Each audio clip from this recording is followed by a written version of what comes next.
Hey, my name is Ellie, welcome back to my channel.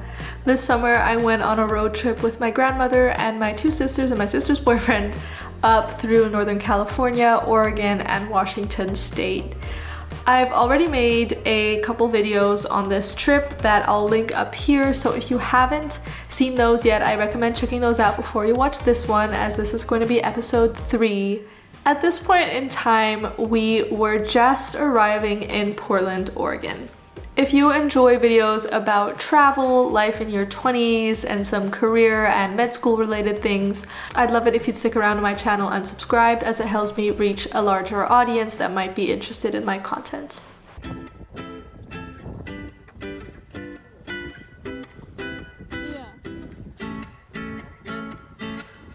Portland is a place that I've been wanting to visit for a really long time. In my mind, Portland is like this leafy green wooden house filled place with alternative people that are liberal thinkers and make art, and there's record stores and funky coffee shops, and it's kind of partly cloudy and overcast, but then also sunny, and then like super green and mountainous, and but like rolling hillsy mountainous. And honestly, Portland was kind of like what I imagined.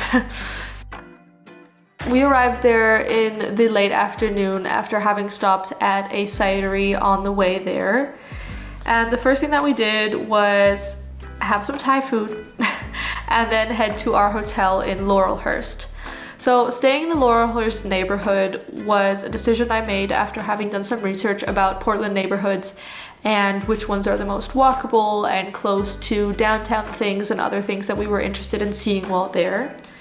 We didn't really have a lot of time in Portland. We had 2 nights and sort of 1 full day sandwiched in the middle, so I knew I wanted to be somewhere where it wouldn't take us a long time to get to downtown. But I also didn't necessarily want to stay in downtown, because often I feel like in US cities, the other neighborhoods tend to be nicer than the downtown neighborhood. And I also want to say, like, when I was looking at accommodation downtown was just really scarce at all reasonable price point. Staying in Portland was not the cheapest, and staying in a more sort of not downtown neighborhood made it more affordable and just a lot nicer overall.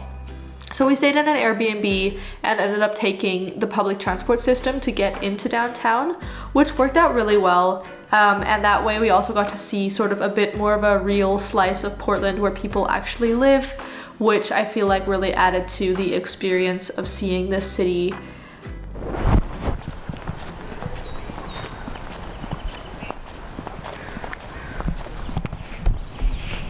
Good morning. Welcome back. It's now day 3, I think, or day 4 of the road trip. We made it to Portland and we're about to head to our first coffee stop, which I'm very excited for, at Stumptown. So we'll see how that goes. On our first full day in Portland, of course we had to stop for some Stumptown coffee first thing. So if you're into coffee at all, you probably know about Portland's Stumptown coffee. There's several different locations in Portland, and one happened to be quite close to our Airbnb, so we stopped off there. And I would say the coffee was really good, but it didn't blow my mind or anything.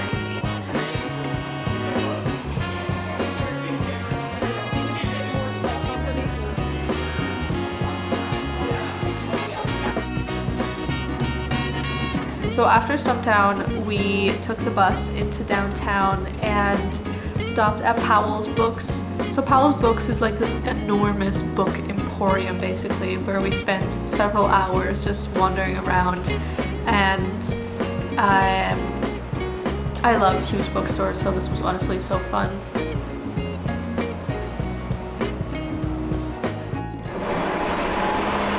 What do you mean?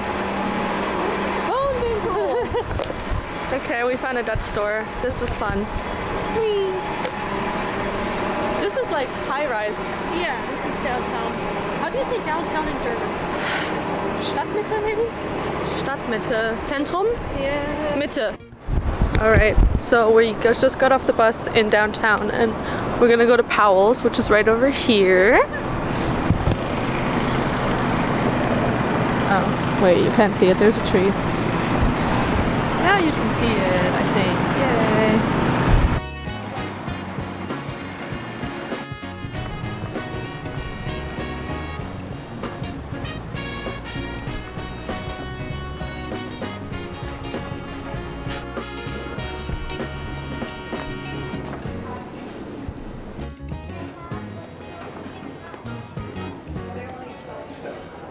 We were getting a bit hungry after Powell's, so we went to get some donuts at Blue Star Donuts. Now there's several famous donut places in Portland. I don't know exactly why donuts is a thing there, but it seems to be. And Blue Star is one of the famous ones. Now I can't speak to if it's better than other places, but it was definitely excellent. And we ended up liking the classic buttermilk cake donut the most. So if you go there, definitely order that one. In the afternoon, we went to the Rose Garden. Now, the Rose Garden is kind of the go-to tourist famous thing that there is to do in Portland. And usually I like to avoid that type of activity, but in this city, I would actually highly recommend it.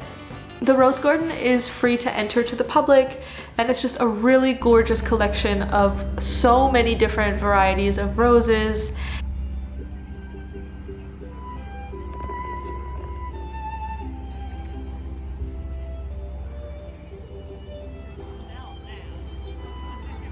And since we were there in June, which is like perfect bloom time for roses, we just got to see everything, and it's like prime time. It was so nice. And I honestly, I think if I lived in Portland, I would go to the Rose Garden more often and just hang out there because it's just such a nice place to be. We saw people taking graduation photos and engagement photos in some of the little corners around the garden as well, which was really cute. I think if I had one more day in Portland, I really would have liked to have seen the Columbia River Gorge. We had initially planned to do this in that day between the two Portland nights and just not even spend that extra whole day in the city. But in the end, we decided we'd just rather not have another driving day. But if you do plan enough time and have 3 or 4 nights in the Portland area, I'd highly recommend doing the Columbia River Gorge Drive.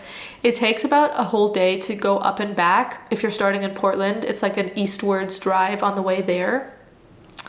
And supposedly it's just a really beautiful drive and also a place where you can go on a bunch of nice hikes, and there's cool waterfalls and bridges and a very Oregon nature experience, I think. But yeah, unfortunately I'll save that one for next time. After that one full day in Portland, we left and headed up to our last stop in Oregon, which was Astoria, a small seaside town. And on our way there, we actually took the scenic route, which was a logging road that winds its way through the woods. It was really picturesque. I highly recommend taking this route if you're driving that direction, as it's off the main freeway and it takes just about as long as the main drag, but it's just a lot more nice and not full of cars.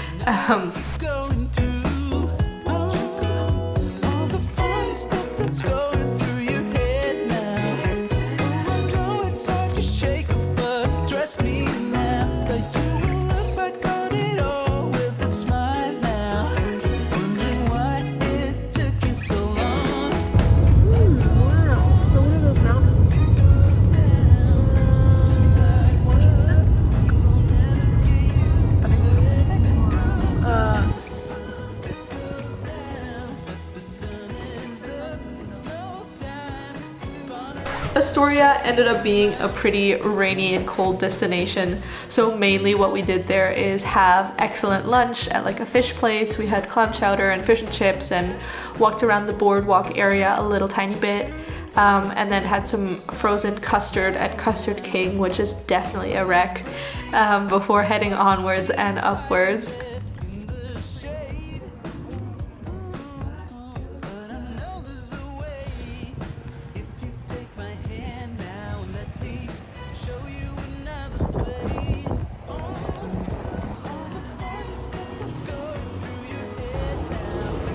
Got a cookie dough shake and Marion Berry and pralines? Praline pecan. Okay, I can bring you up.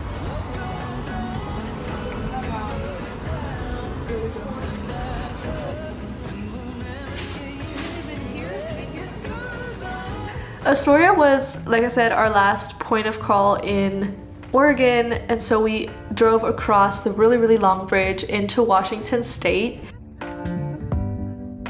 Show me your soul. Baby, I'll show you mine. Show me your soul.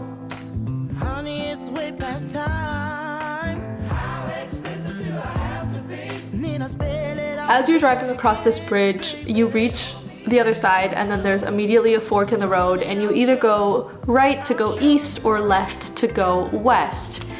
And we went west to go west. We took the left turn to go west, heading towards Cape Disappointment, which is a state park with a big lighthouse up on a rock at the very like outermost tip of that area of Washington. And this was a really, really cool experience. We ended up parking our car in the designated lot and doing a hike to this lighthouse. And it was a pretty easy hike. There's several different trails that you can take in that area.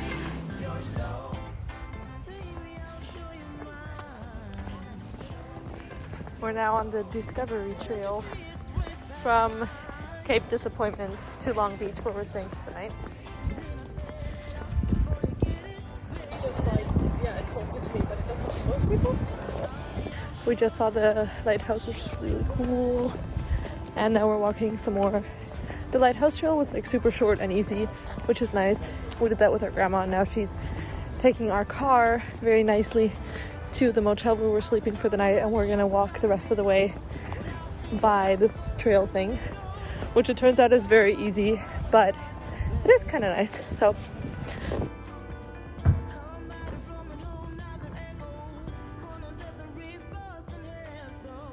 yeah, so that sort of started our ascent into Washington State, which, to be fair, I was like the most excited about on this whole trip. Olympic National Park has been on my personal bucket list for a while, and ever since I've known about it, I like really wanted to go there. So if you want to see what we got up to in Olympic National Park, stick around for the next vlog. Thank you so much for watching today. If you stayed to the very end, comment the wave emoji. I hope you're having a great day, whoever you are, wherever you are.